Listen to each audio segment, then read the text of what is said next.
Hello everyone. Welcome to my second video entitled JW Deal Breakers. I wanted to talk a little bit about the things that actually broke the deal that I made with Jehovah, whereby I said that if he wanted me to come back to the Watchtower organization, that I was going to do the unthinkable and actually do some research and look into this organization and see and prove to myself once and for all that this was the truth and that the governing body was in fact God's true channel to mankind on earth today. So I started researching online the Jehovah's Witnesses, because that's what you do, right? If you want to buy a car or a refrigerator or even a good book, you want to look and get some reviews and make sure that you're not just throwing your money away and you're actually making a good investment and that you don't regret it somewhere down the line.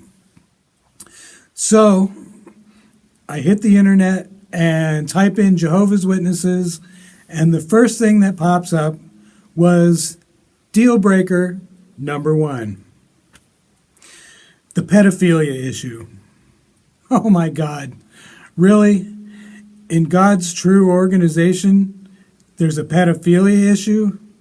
But yet there it was, right on my computer screen, the Candace Conti landmark decision in her favor against the Watchtower for $28 million and a bunch of other pending cases, and that they were now just going to start settling cases out of court to avoid publicity and just spend a lot of the money that Jehovah's Witnesses were contributing to the society by settling pedophilia cases.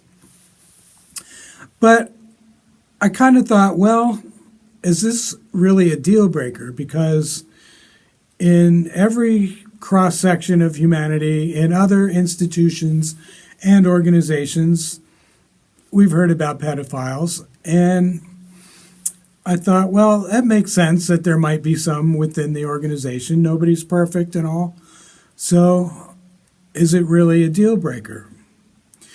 Well, sure enough, the farther I looked into it and found out what the Watchtower policies actually are regarding this horrible crime, I saw that they really don't deal with it.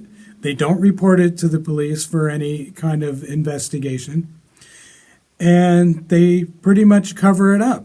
And all they really do is ask the accused if they, in fact, committed this crime, and if they say no, then it's really just the victim's word against the accused's word, and they remain a member in good standing in the organization. And in fact, you brothers and sisters who may be watching this, and I know you are, you might, in fact, and your kids might be sitting next to Brother Pedophile right in your Kingdom Hall and not even know it, because they're not going to tell you. So that was the first one. That brings me to deal breaker number 2. This was the UN involvement. Another shocker. The Watchtower had told us for years that the scarlet-colored wild beast of Revelation is actually the UN, and here they are being an NGO member for nearly 10 years.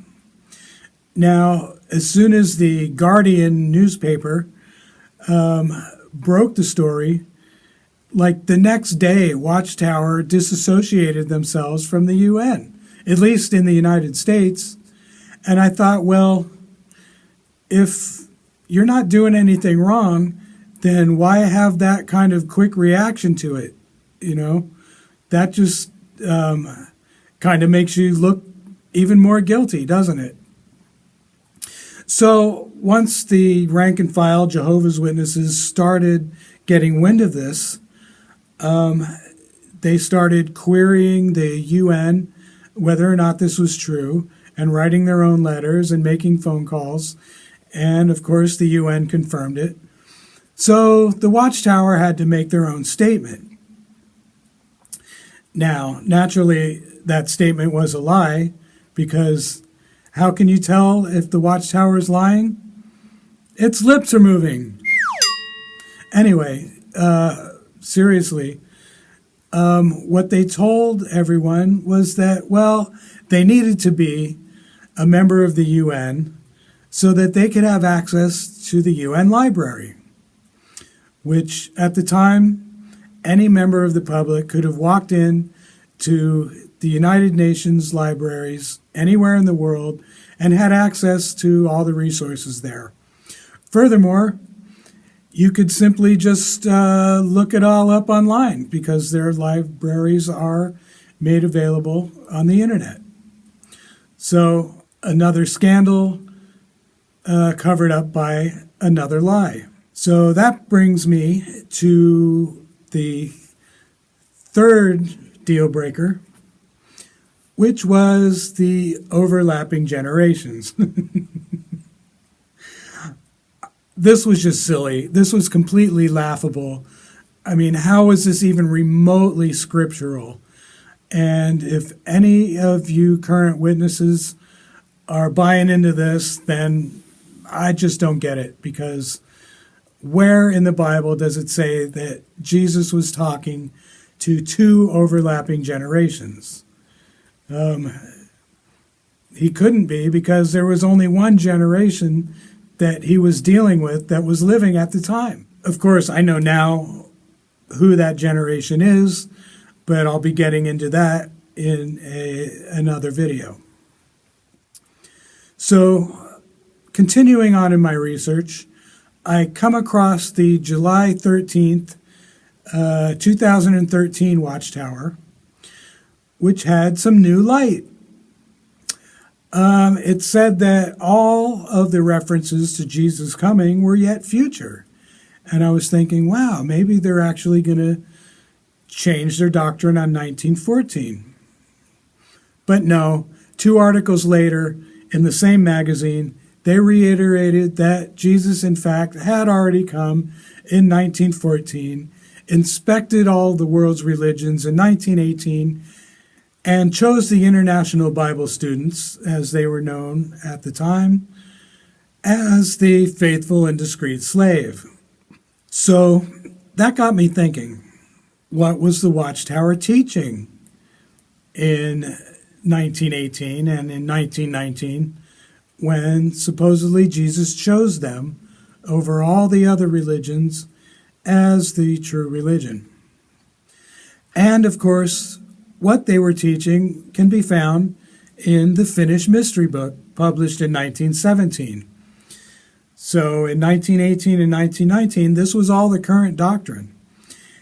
And some of the silliness that was published in there, by the way, if you believed any of it today and walked into any Kingdom Hall and started talking about it, they'd kick your ass out right now. Anyway, some of the things in there were that Jesus' invisible return was in 1874, and that Russell himself was the faithful and wise servant, that Russell was in fact directing the organization from beyond the grave, which I find hard to believe, because the Watchtower teaches that no part of the human soul survives death. They taught that Michael the Archangel was actually the Pope of Rome, and God will destroy all churches on earth in 1918. Some more silly things. The Leviathan that is spoken of in Job is a steam locomotive. And in fulfillment of Ezekiel 24, 15 through 19, that God took away Russell's desire for his wife by putting a spiritual plague over her, making her dead in Charles Taze Russell's eyes.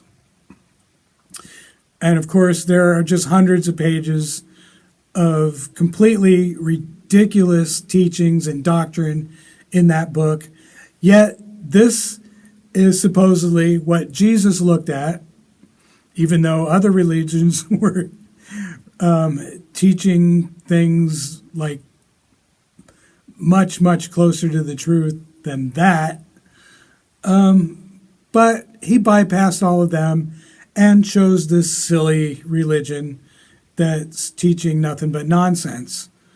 So, based on that, I thought there is no possible way that this can be God's organization. There's just no way.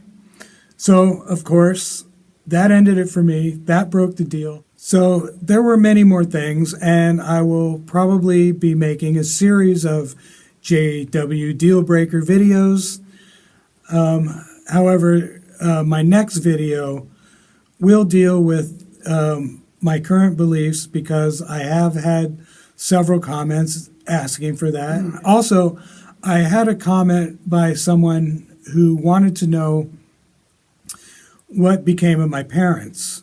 So just to quickly touch on that, my mother has not associated with Jehovah's Witnesses or professed to be one for about the last 10 years or so, according to her. But see, what had happened was she had left my father several years back because she just wasn't getting her emotional needs met for some time.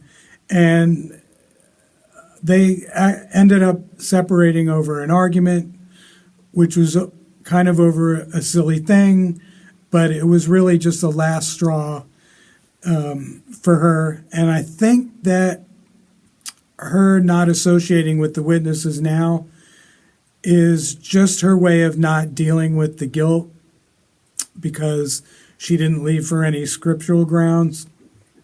So she has no interest in religion right now and in picking apart the Watchtower doctrine or in any other religion's doctrine, because, like I said, I think it's just her way of just not dealing with her reasons for leaving my father. My father, on the other hand, is still fully in. He's 100% Jehovah's Witness through and through. He believes that it's the truth, even after I went to California and told him my whole experience with being saved and how I don't believe in the organization anymore, and that the governing body are just men, and that the Watchtower is a false organization. And of course, he didn't buy any of it. I was never shunned because I was never baptized. So I do still have an open communication with both of them. But as long as it's kept fairly incidental and just kind of, hey, how's it going type of communication, then I can talk with them all I want. But neither one of them want to hear what I have to say about the Watchtower organization or about my subsequent beliefs. So anyway, that's where they're at, and thanks for asking, and thanks for watching. Peace be with you all.